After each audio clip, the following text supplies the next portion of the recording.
আজকের এই ব্লগটা এখান থেকেই শুরু করছি। তো রৌদ্রতে বসে আছি, ভীষণ আরাম লাগছে। খাওয়া দাওয়া শেষ করে নিয়েছি, তো ভাবলাম একটু নেল পলিশ লাগাই। সেদিন হাতে লাগিয়েছি, তো ভাবলাম আজকে পায়ে লাগাই। তার জন্য আমি এই সিলভার কালারটা নিয়ে এসেছি। একটু সাজুগুজ করি না, ভালো লাগে নিজেকে সাজিয়ে রাখতে।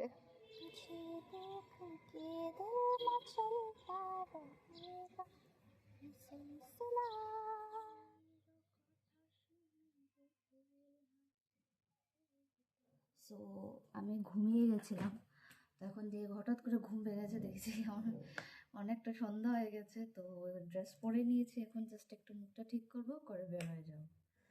সো রেডি হয়ে গেছি, ঘুমটুমও দিয়ে দিয়েছি ভালোভাবে। সো চলো এখন বের হওয়া যাক। কি বেরোলাম রাস্তায়, একটা অটোই উঠে গেল আমার পায়ের উপর দিয়ে, অটোর ফার্স্টের চাকাটা। আর এই দেখো আমার পায়ের কন্ডিশন, মানে খুব কষ্ট করে আমি লাইফ লাইনে এসে পৌঁছেছি। পুরো পাটা দেখো লাল, মানে কি বলবো, আমার জানটা পুরো বের হয়ে গেছিলো। ভাবিনি এরকম হবে বলে। আর যাই হোক, অপুদা এসে স্প্রেটে দিল, আর এখানে ক্র্যাপ ব্যান্ডেজটা করে দিচ্ছে। তারপরে একটু আরাম লেগেছে, বাট যাই হোক পেন তো আছেই।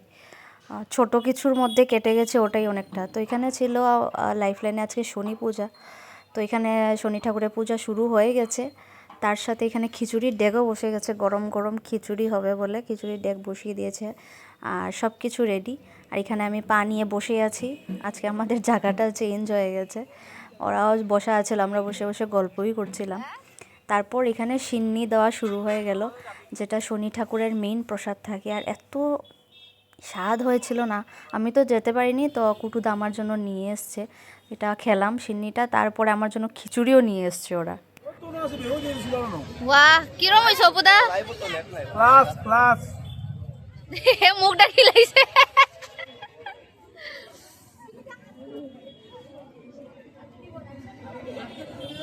ও আমার তো একটু দাঁড়াইয়া দেখার কোন সময় খিচুড়ি বনতো আর দিত। দুটো ডেক ছিল, সেটা অলরেডি শেষ হয়ে গেছে, এখন 3 নম্বর ডেক বসানো হয়েছে।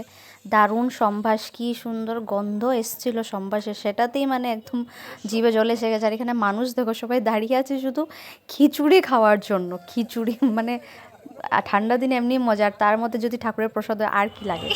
যে খুশি খিচুড়ি খাইতো।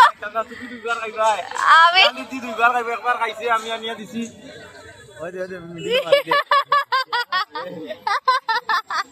না না অন করা তো সুজা করি আনো, সুজা করি আনো, সুজা করি আনো। দিয়া কেউ খিচুড়ি খাইছো নি? যাও বুঝি আর খিচুড়ি, বুঝিয়া বুঝিয়া খিচুড়ি তারা লই আইছে। তো খাওয়া দাওয়া শেষ করে বাড়ির জন্য রওনা দিলাম। দেখলাম এখানেও শনি ঠাকুরের পূজা হচ্ছে, আর এই মূর্তিটা না ভীষণ মিষ্টি ছিল, দারুণ লেগেছে। তো যাই হোক, আজকে দিদিদার আমাকে বাড়িতে ছাড়তে যাচ্ছিল। তো আজকের জন্য ব্লগটা এখানেই শেষ করছি। ব্লগটা ভালো লাগলে নিশ্চয়ই বেশি বেশি করে লাইক কমেন্ট শেয়ার করে দিও। দেখা হবে তোমাদের সাথে নেক্সট ব্লগে। বাই।